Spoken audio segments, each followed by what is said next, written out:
Morning students, आज हम worksheet number 53 discuss करने जा रहे हैं। चतुर्भुज की समझ। स्टूडेंट्स, ये कहता है कि हम समझ चुके हैं कि किसी समांतर चतुर्भुज का एक विकर्ण उसे दो सर्वांग सम त्रिभुजों में विभाजित करता है। यह परिमेय आपने प्रीवियस वर्कशीट में पढ़ी थी कि यदि, ये देखिए मैंने ये समझाया भी था आपको कुछ इस प्रकार कि यदि मैं एक समांतर चतुर्भुज को अगर मैं उसके विकर्ण से अगर उसको काटूं तो वो दो बराबर त्रिभुजों में बंटता है। और इसकी एक्टिविटी आपने लास्ट उसमें भी चेक की थी कि आप उसको काट के उस त्रिभुज को इस त्रिभुज के ऊपर रखेंगे तो वो बराबर बराबर उसको कवर करेगा। दैट मीन्स ये आपस में सर्वांग सम है, ये इसका प्रूफ है। ठीक है, तो यह कहता है कि दी गई आकृति ABCD एक समांतर चतुर्भुज है। ठीक है, AC इसमें एक विकर्ण है, यह दिखाई दे रहा है AC, ये ABCD ये आपका एक समांतर चतुर्भुज है और इसमें AC एक इसका विकर्ण है।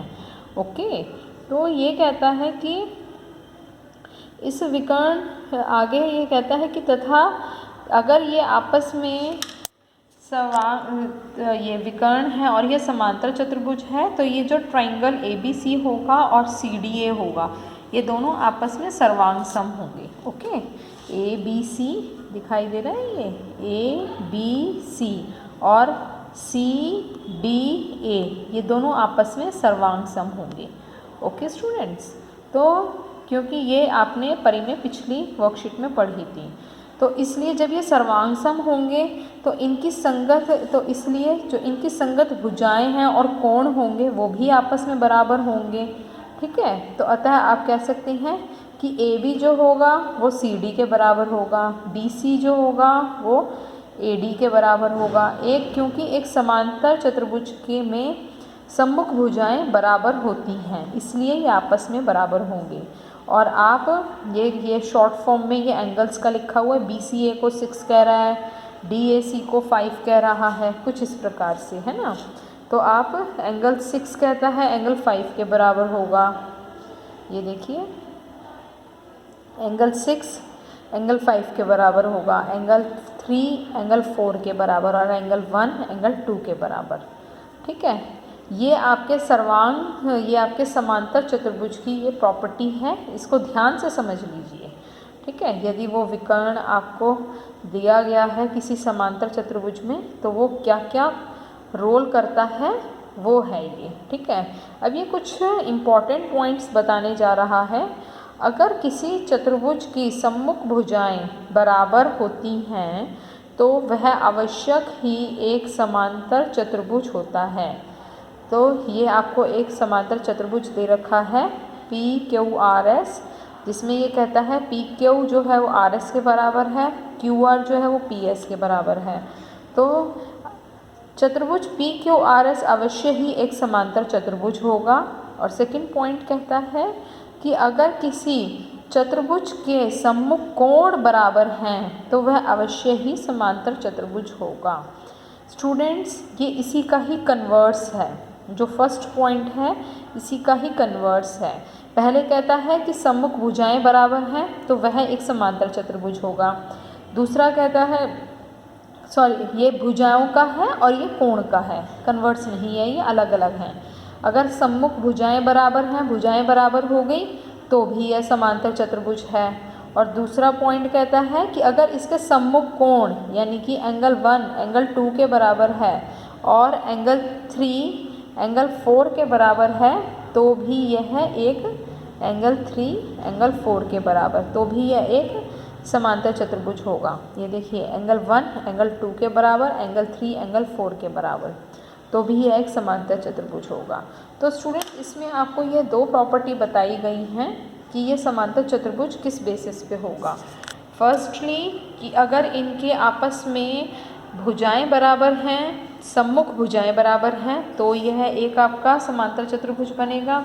यदि इनके सम्मुख कोण आपस में बराबर हैं तो भी यह आपका एक समांतर चतुर्भुज बनेगा। ठीक है, ये कुछ प्रैक्टिस के क्वेश्चंस हैं EFGH। आपको एक समांतर चतुर्भुज दे रखा है, look at here, EFGH, okay. अब इस EFGH में कहता है, फर्स्ट पॉइंट आपको होमवर्क का दे रखा है कि ये मैंने यहाँ पे कुछ इस प्रकार सॉल्व भी किया है। ये क्वेश्चन कहता है कि सही उत्तर, रिक्त स्थान में सही उत्तर को लिखिए यदि EFGH आपका एक समांतर चतुर्भुज है। तो फर्स्ट क्वेश्चन में देखिए स्टूडेंट्स, ये फर्स्ट पार्ट में कहता है कि ट्राइंगल EFH सर्वांग सम होगा किसके, यहाँ पे डैश है आपका, ओके। ये मैंने सॉल्व किए हुए हैं। जो EFH है वह अवश्य ही FGH के होगा, बिकॉज EFH यहाँ पे आप देखिए यह दे रखा है आपको, ये रही फिगर आपकी, है ना, ये है फिगर आपकी, ओके।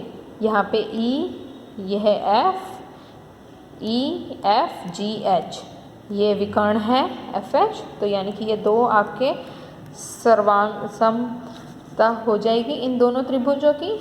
यदि ये दो त्रिभुज, यदि ये एक समांतर चतुर्भुज है तो ये विकर्ण आपस में इसको दो सर्वांग सम त्रिभुजों में विभाजित कर देगा। तो डेफिनेटली EFH जो होगा वो FGH के सर्वांग सम होगा। EF जो होगा वो GH के बराबर होगा, EF GH के बराबर होगा। आगे पूछा है इसने FG किसके बराबर होगा, FG देखिए FG GH के, EH के सॉरी, FG EH के बराबर होगा। थर्ड पार्ट में कहता है एंगल HEF किसके बराबर होगा students, HEF, look at the angle HEF, HEF जो होगा इसके सम्मुख कोण कौन सा है, इसके ये रहा HGF, यही लिखेंगे आप HGF। तीसरा कहता है कि आपको EHG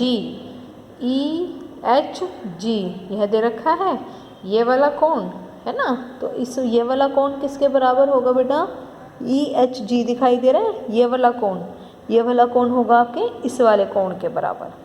तो इस वाले कोण का नाम क्या है, EFG, या फिर आप इसको लिख सकते हैं GEF।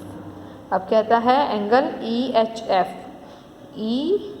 EHF इतना एंगल, EHF यह दिखाई दे रहा है, सिर्फ इतना एंगल, यह एंगल जो होगा इस वाले एंगल के बराबर होगा, तो इसका नाम आप लिखेंगे GFH। अब अगला कहता है कि GHF किसके बराबर होगा, GHF, ये वाला एंगल GHF जो जाएगा, ये वाला एंगल कह रहा है बेटा GHF, ओके, ये वाला एंगल जाएगा इस वाले एंगल के बराबर, तो इसका नाम है EFH, that is EFH, okay. ये है आपके होमवर्क के क्वेश्चंस थे, ये भी आपको समझा दिए गए हैं, होपफुली आपको समझ आया होगा। Thank you so much.